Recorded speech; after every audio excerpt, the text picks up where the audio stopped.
তো দেখো দেখো, সকাল সকাল ঘুম থেকে উঠে কার না মাথা গরম হয় বলো। দেখো এরকম যদি আমার ব্যালকনির অবস্থা হয়, কার মাথা গরম না হবে বলো তো তোমরা। এত খারাপ লাগছে আমার, কি বলবো বলো তো। ঘুম থেকে উঠেই একটা বড় কাজ হয় আমার ব্যালকনিতে এসে গাছগুলো দেখা। তা দেখতে গিয়ে এদিকে তাকাই নিয়ে আমি এইদিকে তাকিয়েছি গাছগুলো সব বসেছে কিনা, সব কালকে যেগুলো বসিয়েছি সেগুলো সব বসেছে কিনা, আমি ওটাই দেখতে এসে হঠাৎ করে এদিকে দরজাটা খুলেছি, দেখছি এই যে আমার এই যে কাগজ ফুল গাছে যত মাটি সব ফেলেছে। দেখো কি কষ্ট বলো তো, তোমরাই বলো। আর তার মধ্যে খুশি যাবে আজকে কলেজ, তাড়াতাড়ি ওদের কলেজে যে ম্যারাথন আছে, খেলা আছে ওদের স্কয়ার ফিল্ডে, আমাদের এখানে স্কয়ার ফিল্ড থেকে ওয়াইয়ের মাঠ, এগুলো সব হবে ওদের। তার জন্য ওকেও তাড়াতাড়ি ওদিকে বলছিল খেয়ে যাবো না কিছু, তাই বললাম চাটা খেয়ে যা, বলছি চাও খেয়ে যাবো না, কারণ এইসব ঝামেলা দেখে ওর মাথা ভাবছে যে বাপরে মাম্মি তো এইদিকে ব্যস্ত হয়ে যাবে। সেই জন্য আমি দেখো এদিকে চলে এসেছি, এদিকে ড্রেস ট্রেস পরছে, অনেক সকালেই এখন, অনেকটাই সকাল 7টা বাজছে এখন। তাই দেখো এগুলো সব তৈরি, আর কি করবো, সব মাটিগুলোকে তুলছি, মাথা গরম রাগ ধরে যাচ্ছে আমার একদম, কিছু করার নাই। এই জন্য এক্সট্রা টাইম আমার এখানে চলে যায় জানো তো, এক্সট্রা কাজ আমার এইটা। মানে এই গাছপালার তো আমি প্রচুর ভালোবাসি, তারপরে যদি গাছ এরকম খারাপ করে বলো তো। আর সবাই বলছে নেট লাগাতে, নেট লাগায় না কেন বলো তো। আমি নেট লাগালে ওই ঘরের মধ্যে সেই বাড়িতে যেমন জানালাতে নেট লাগানো থাকে সেই রকম হয়ে থাকবে ব্যালকনিটা। আর আমার ব্যালকনি একটু খোলা মেলাটা আমার এটাই পছন্দ লাগে, হাওয়া বাতাস খোলা। দেখো ফ্ল্যাটে থাকি, ফ্ল্যাট তো কোনো জায়গায় খোলা নাই, একটু ব্যালকনিতে একটু খোলা থাকে, সব জায়গা থেকে দেখি হাওয়া বাতাস সব কিছু। ও বাবা, এতে তো আরও জ্বালাচ্ছি, এত জ্বালাচ্ছে যে কি বলবো আমি। কিছু করার নাই, কাজ তো করতেই হবে, তাই কাজ করে নিচ্ছি। আর দাঁড়াও, তোমাদের দেখা দেখেছে এইদিক নড়ছি তো ওদিকে জিনিস পড়ছে, ওদিক নড়ছি তো ওদিকে জিনিস পড়ছে। আর তোমাদের সব দিকটাই দেখিয়ে দিচ্ছি একবারে, দাঁড়াও গাছগুলোকে। কারণ সকালবেলায় আমি ভাবলাম যে আজকের দিনটা ভালোই আছে, গাছগুলো কিছু করেনি। ও বাবা, দরজার পিছন দিক দিয়ে সব নষ্ট করে ছেড়ে দিয়েছে। আর দেখো সবটাই তুলে নিয়ে দেখেই নাও, এই দেখো এইখানকার সব অপরিষ্কার করেছিল। আর দেখো ভাগ্যিস চা পাতার জায়গাটা নিচে রেখেছিল, নাহলে এটারও মানে আরও কাজ বেড়ে যেত আমার। তো দেখো কাগজ ফুলের অবস্থা দেখো, সুন্দরভাবেই কাগজ ফুল আছে। ও এখনও গাঁদা ফুলটা দেখো এভাবে ফুটে আছে, ফুটবে জাস্ট। মানে আজকে সকাল তো, এটা তো অনেকটাই সকাল, দেখো এখন অবধি সূর্যমামা আমাদের দিকটাতে পশ্চিম দিকেটা এখন অবধি সূর্যমামা কিন্তু সেভাবে আসেনি, কারণ সকাল অনেকটাই সকাল, তোমাদের বলেই দিলাম টাইমটা আগে। আর সব গাছগুলো যেগুলো লাগিয়ে সেগুলো ঠিক আছে, গাঁদা ফুলটা কিন্তু তরতাজা হয়ে গেছে, যেটা কালকে লাগিয়েছিলাম। আর এখানে না এই চন্দ্রমল্লিকাটা পুরোটাই ফুটে গেছে বন্ধুরা, আমি তো দেখিনি, কালকে গাছ লাগাতে এসে দেখেছি, ভাবলাম তোমাদেরকে দেখাবো পরে। আর পিটুনিয়া কিন্তু ভালোই ফুটছে দেখেছি, প্রত্যেকটা ডালে এইটাও ফুটবে, এটাও ফুটবে, এইটাও দেখছি তো বাপরে অনেকটাই তো ফুটে গেছে। এগুলো কালকে ফুটিয়ে নিয়ে কুড়ি হয়েছিল, ফুটে গেছে। আর এই টমেটো গাছেও না প্রচুর টমেটো হয়েছে, দেখো এখানে এরকম উপরে অনেক কটাতেই হয়েছে সব টমেটো গাছ, এইগুলো তো তাই। তা তোমাদের সবটাই দেখিয়ে দিলে, সব গাছই টমেটো হয়েছে। আর এই গাছগুলো এখন এটা রান্নাঘরে নিয়ে যায়নি, নিয়ে যাবো, ঝাঁটিতে যাই। বাপরে বাবা এতক্ষণ তো হলো। আর এই দেখো খুশি রেডি হচ্ছে, এই দেখো ড্রেস মিস পরা হয়ে গেছে, এক্ষুনি বেরিয়ে যাবে, ওদের একদম তাড়াতাড়ি ঢুকতে বলেছে। তাই আমি বললাম ভিডিও করে নিয়ে আসবি, যদি ভিডিও করে নিয়ে আসে তাহলে তো তোমাদেরকে দেখাবো। তারপর দরজাটা লাগিয়ে দিই, হাওয়াও দিচ্ছে আবার প্রচুর, সকাল তো অনেকটাই সকাল এখন। দরজাটা এখন লাগিয়েই রাখি, ও রেডি হয়ে নিই, যখন যাবে তখন আবার দেখাবো। এখন রেগে যাবে জানো তো, আমি কাজে ব্যস্ত, তারপরে তো আমার তো দেখতেই পেলে। আর এই গাছগুলো আজকে দেখো সুন্দরভাবে ঘরের মধ্যেই সুন্দর আছে, কি করব বলো, কিছু করার নাই। প্রতিদিন গাছকে এত ভালোবাসি, যত্ন থেকে বেশি কি বলো তুমি ভালোবাসি, কিছু তো এক্সট্রা জিনিস দিই না আমি, যা করি ওই চালের জল আর ওই কি বলে খোল পচা এইসবই দিই।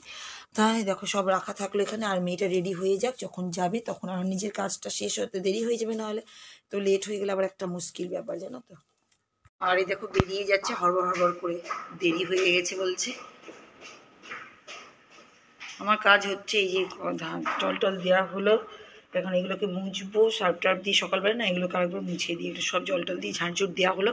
এখন অবধি রান্নাঘরে কোনো কিছুই হয়নি, এই দেখো সব বাসন কুসন তোলা পাড়া, রান্নাঘর পরিষ্কার করা কিচ্ছু হয়নি, সব এখন করবো একটু একটু।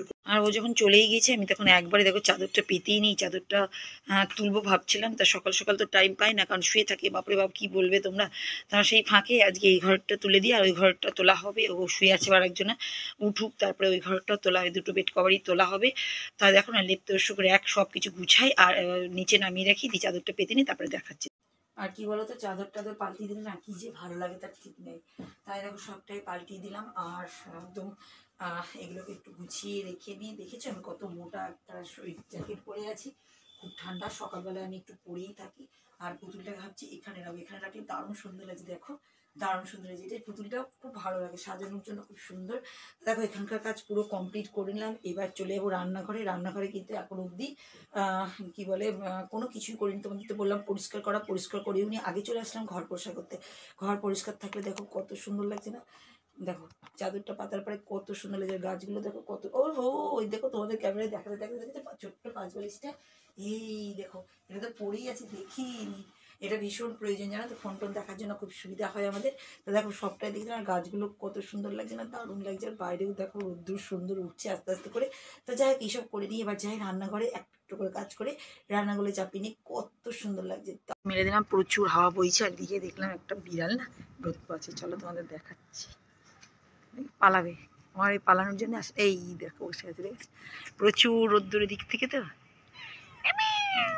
বাচ্চাটা কই, তোর বাচ্চা ছিল যে, এই দেখো বাচ্চা হারিয়ে গিয়ে কেউ মনে হয় নিয়ে চলে গেছে। রোদ পোয়াচ্ছে কিন্তু সুন্দর রোদ্দুর, সেই জন্য জানো। তার দেখো এই দিকটা দেখো, কুয়াশা দেখো, দিকে কুয়াশা দেখো।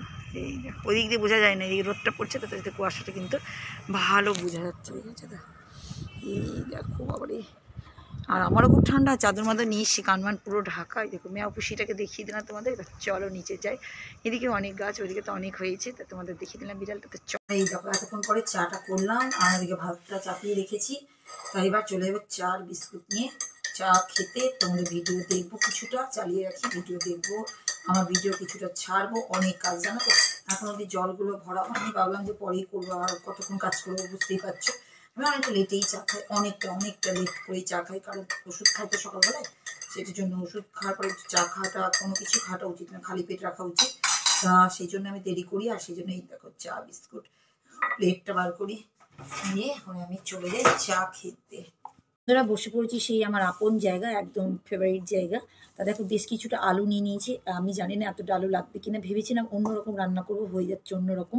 ভেবেছিলাম আজকে কি করবো, বেগুন পোড়া করব ভেবেছিলাম। আর এই দেখো শিম পোস্ত করবো। তা শিমটা রেডি আছে, শিমটা করবই, কিন্তু বেগুন পোড়াটা করছি না, তার বদলে আলু ভাজা করবো। আলু ভাজার সঙ্গে শিম পোস্ত দারুণ টেস্ট লাগবে।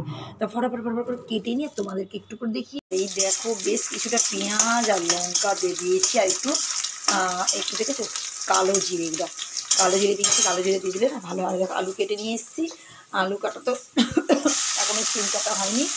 আর এদিকে তার মাঝখানে আমি এরকম পোস্তটাও বেটে নিয়েছি, সিমের জন্য পোস্ত বেটে রেখে দিয়েছি, জানো তো।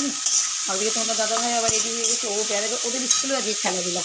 এখন তো ওই শীতের সময় তো সব স্কুলে এখন খেলাধুলা করছে। শীতের তো ওদিকে খেলাধুলা ওদের তো হচ্ছে, ওইদিকে জানি না কী করছে ওইদিকে। আর এইদিকে হচ্ছে ওটা দাদাভাই বেরিয়ে যাবে, ওদের মতো ব্যবস্থা করে দিলাম, খাওয়া দাওয়া করে নিলে এখন ও বেরিয়ে যাচ্ছে। আর আমি এদিকে তাড়াতাড়ি করে আলু ভাজাটা চাপিয়ে দিয়ে এখনও শিম কাটতে পালাবো। তো এইসবই কাজ চলছে একটু। আর ভাজা তো দিকে চাপিয়ে দিলাম, এদিকে তোমাদের দাদা ভাইয়েরও হয়ে গেছে, সেই জন্য আমি আর ওদিকে শিম কাটতে বসলাম না, জানো তো। ও বেরিয়ে যাক, তারপরেই ওর আসতে দিয়ে দিচ্ছি। আর এদিকে আবার কাজ করছি সেটা নয়, এই দেখো জল ভরতে দিয়ে দিয়েছি এখানে, ফিল্টারের জল। হ্যাঁ এটা তো রান্নার জন্য করি, তা এটা দিয়ে দিয়েছি এখন। আর ওদিকে ও রেডি হচ্ছে, ও বেরিয়ে যাবে এক্ষুনি। ও বেরিয়ে যাক, তারপরে আমি আবার যাব শিম কাটতে। সব রেডি জানো তো। তা একসঙ্গে এটাও একটা কাজ, দেখতেও পাচ্ছি, এই দেখো দেখতে পাচ্ছি। তা কি করবে, আগে বেরিয়ে যাক। আর সেরকম ঠান্ডা নাই জানো তো, ঠান্ডাটা একদম কমে গেছে, অনেকটাই কমে গেছে। গরম লাগছে আমার তো। আর তাছাড়া দড়ি কাজ তো সকালবেলা একটু হয়, এই সময় গরম লাগে। বিকালে সন্ধ্যেবেলার দিকে একটু ঠান্ডা লাগে, জানো। বেরিয়ে গেল এখন, যেই চলে গেছে আমি সঙ্গে দেখো বসে পড়েছি, কারণ দেরি হয়ে যাবে। কাজ দেরি হয়ে গেলে তো খুব মুশকিল না। ওই জন্য দেখো শিমটাকে ফটাফট কেটে নিচ্ছি, কারণ ভাজাটা হচ্ছে ওইদিকে, নয় আর একটা কড়াই চাপিয়ে দেবো। আর শিম পোস্ত তো বাটাই আছে, সকাল সকাল উঠে একদম ভালো করে বেটে রেখে দিয়েছি, জানো তো। এবং বলতো ওটা একটা কাজ, কাজের ফাঁকে কাজ। আমি যখন বলি না দাঁড়িয়ে থাকি, একটা এদিক ওদিক সেদিক করে কাজ করে নিই। আর শিম পোস্ত বড়ি দিয়েও ভালো লাগে, শিম দিয়ে বড়ি দিয়ে আলু দিয়ে দারুণ লাগে। কিন্তু আজকে ভেবেইছিলাম আমি শিম পোস্ত খাবো, আর খেতে চাই না এক সময়, কী বলবো। কালকে করেছিলাম, আগের দিন করেছিলাম নিরামিষ একটা তরকারি, দারুণ লেগেছিলো, জানো তো। ওই আমার গাছে কুমড়ো গাছের ডগা কেটে আর শিম টিম দিয়েছিলাম, টেস্ট বড়ি দিয়ে দারুণ লেগেছিলো। তো আজকে ভাবলাম বড়ি দিয়ে আর করবো না, শিমটাকে আজকে করবো কীভাবে, পোস্ত শিম করবো। আরে দারুণ টেস্ট লাগে, জানো তো। খুশি একদিন খেয়ে বলছে, মাম্মি এইটা তোমার একটা আলাদা রেসিপি কিন্তু হলো। কিন্তু আসল কথা, আমরা আগে শিম পোস্ত কোনোদিন খাইনি, বড়ি দিয়েই খেতাম, জানো তো, সেই জন্য। আর শিমগুলোকে ভালো করে দেখছি, যদি ভিতরে পোকাটাকে, কিন্তু একটা তো দেখছি পোকা টোকা নেই, জানো তো। হ্যাঁ দেখো সিম আর আলুটাকে ভালো করে ধোয়া পাকলা করে নিয়েছি, তারপর কড়াই চাপিয়ে দিয়েছি, এই কড়াইটা এদিকে দিয়ে দিয়েছি আবার, জানো তো, কারণ কি বলতো লেট হয়ে যাবে। আর এই কড়াইটাতে করবো শিম পোস্তটা করবো। এখন ফটাফট করে ধুয়ে টুয়ে তাড়াতাড়ি করে লবণ হলুদে মেখে কী করি বলো তো, আমি না একটু ভেজে নিলে না বেশি টেস্ট লাগে। যে কোনো সবজিকে যদি তোমরা একটু দেখবে ভেজে নিয়ে করবে তাতে একটু বেশি টেস্ট লাগে। তা ওদিকের জন্য কড়াইটা চাপিয়ে দিয়েছি, আমি এদিকে ভাজতে লাগবে, মশলা তো রেডি, অসুবিধা নেই। তা একটু আগে ভালো করে ভেজে নিয়ে তারপরে পেঁয়াজ দিয়ে পোস্ত দিয়ে মানে দারুণ লাগে, জানো, খেতে দারুণ লাগে। দেখো এগুলো মনে হয় গরম হয়ে গেলো, আর এইদিকে দেখেছো আমার, আর আমি হাত দিয়েও মাখি না, এই দেখো এরকম করে নিয়ে একটু ভেজে নেবো, পড়ে যাচ্ছে এদিক ওদিকে, ও ধুয়ে নেবো, কিছু করার নেই তো, কী করবো বলো। আর এদিকে আলু ভাজাটা আস্তে আস্তে হচ্ছে, বেশি জোরে দিলে তারপর পুড়ে টুড়ে যাবে, আর ভাজা জিনিস আস্তে আস্তে ভালো লাগে, তেল গরম হয়ে গেছে, দিয়ে দিই ফটাফট। আর এই দেখো এইদিকে চাপিয়ে দিয়েছি, দেখো একটু আস্তে দিয়ে আলু ভাজাটা পুড়ে যায়। এদিকে দেখো সিম ভাজাটাকে, সিম আর আলুটাকে ভাজা চাপিয়ে দিয়েছি, আর এদিকে আলুটা চাপিয়ে দিয়েছি ভাজা। তো দুটোতেই হচ্ছে, আর কি ভালো লাগছে দেখো, সবুজ সেই জন্য না আপনারা ভালো তোমাদের একটু দেখিয়ে দিই কি ভালো লাগছে না, সবুজ সব জিনিসই ভালো লাগে, গাছপালাও ভালো লাগে। এদিকে হচ্ছে রান্না বান্নার টেস্ট ইচ্ছে, কিন্তু আবার সবুজ রান্না খেতে ইচ্ছে করে না, জানো তো, লালচে না হলে খেতে ইচ্ছা। দেখো কিন্তু শিম পোস্তটা হয়ে গেছে, বাবারে কি হাওয়া ধোয়া বেড়াচ্ছে, এত হাওয়া না, জানালা দিয়ে আসে, তাও দেখো জানালা লাগানো।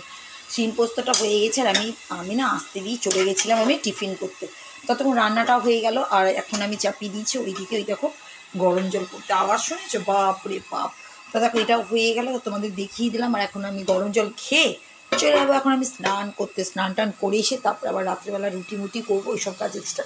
এ দেখো হচ্ছে কেন গরম জলের জন্য। স্নান টান করে নেওয়ার পরে চলে গেছিলাম ছাদে কাপড় চুপড় মেলতে, কাপড় চুপড় মেলে দিয়েছি, আর গাটা গরম করে নিয়ে চলে আসলাম। যে লাস্ট এই যে কাজ রুটি, একটুখানি আটাটা মেখে রুটিটা করেই নিই, লাস্টের কাজ। রাত্রেবেলা আর ঝামেলা বেশি ভালো লাগে না, জানো তো, একদমই কিচ্ছু ভালো লাগে না। ওই এক্সট্রা যদি কিছু খাওয়া হয় পিঠে মিঠে বা এক্সট্রা লুচি বা পরোটা, যদি পরোটা তো করিয়ে রেখে দিই, আমি তেল দিয়ে ভেজে নিই, তখন সেই করি, জানো তো। আর এই দেখো আমার সেই ছোট্ট কড়াই বলতে পারো, কিন্তু এর মধ্যে না রান্নাও ভালো হয়, আটা মাখা সবজি কাটা সবই ভালো হয়, জানো তো। তো আমি এখন ফটাফট করে কি বলতো আটাটা মেখে রুটিটা করে নিই। আমার তো কাজকাম কমপ্লিট হয়ে গেছে, এবার এইগুলোকে মোছামুছি করবো, মোছামুছি করে নিয়ে রান্নাঘরটা একটু মুছে নেবো, হয়ে গেলে। আর এই জুতোটাকে তুলছি না, কেন তো পড়ে টুড়ে যাই তো বাইরে, সেই জন্য। আর এগুলো মুছলে কি বলতো চকচক থাকে, নিজের কাছে ভালো লাগে, আর কিছুটা নিজের কাছে মনে হয় যেন ঘরটা ছিমছাম পরিষ্কার। একটুখানি সার্ফ দিয়ে মুছে দিলে কী কষ্ট হয় বলো তো, সবাই নিশ্চয়ভাবেই মুছে, দেখো চকচক করছে না, দেখো কত সুন্দর চকচক করছে, দেখেছো। এগুলো মুছবো, সব মুছবো, একদম গোটা বাড়িটা না চকচক করে, খুব ভালো লাগে ঘর বাড়ি। তখন এরকম বালতিও রেখে দিয়েছি, দেখেছে। তো আসার পথে আবার সেই একই কাজ, মাছ নিয়ে চলে এসেছে, আমার সামনেই বাজার তো, ফ্ল্যাটের সামনে, এটা একটা সুবিধা হয়েছে। চলে এসছে, বলছে মাছ নিয়েছে, কী মাছ নিয়েছে এটা? বাটা নিজেই করছে, আমি তো করতে পারবো না, সব আমার রান্নাবান্না ওই তো সব রাখা আছে। তো এখন ভাজা করবে বলছে, খুশিতে আবার বলে মশলা দিয়ে করবে নাকি? না ও করবে না, ভাজাই খাবে। তাই দেখো এখন নিজেই করবে, নিজে করুক, আমি বাবা পালাই একটু বসে বসে তোমাদের ফোনের ভিডিওগুলো দেখি, জল আসতে দিয়ে দেবো। আর আস্তে আস্তে করুক। বন্ধুরা অনেকটা সন্ধ্যের পরে চলে এসেছি, এখন এই দেখো সন্ধ্যে টন্ধ্যে সব দেওয়া কমপ্লিট হয়ে গেছে। আর এই যে দুধ চাপিয়ে দেবো এখন, দুধ আমাদের জন্য হবে দুধ, আর ওইদিকে তোমাদের দাদা ভাইয়ের জন্য হবে চা করবো। তা আজকে ওই বাটিতে আবার আলু ভাজাটা আছে, তা যে এই বড়ো বাটিতেই চাটা করবো, ওর জন্য বাটিতে রাখাই আছে আলু ভাজাটা। তা আমাদের দুধটা নামিয়ে নিই, তারপরে ওর জন্য একটু লাল চা করে দিই, আদা ছেঁচা দিয়ে। তো বন্ধুরা আজকের মতন ভিডিওটি ভেবেই শেষ করে দিচ্ছি, নেক্সট ব্লগে নতুন কিছু নিয়ে আবার আসবে। তো আজকের মতন টাটা।